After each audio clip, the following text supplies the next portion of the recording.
This is the brief on the physics of initial string displacement and vibration.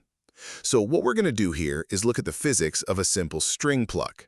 We're going to pair the technical stuff with a really cool visual demo to see exactly how that starting shape creates the sound you actually hear. Okay, so first up, that all-important initial state.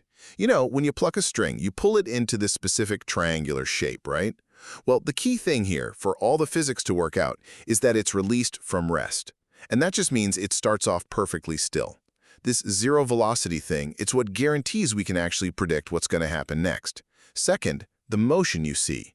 It's all about superposition. After you let go, that complex wiggle is really just a bunch of smaller, simpler vibrations all added together.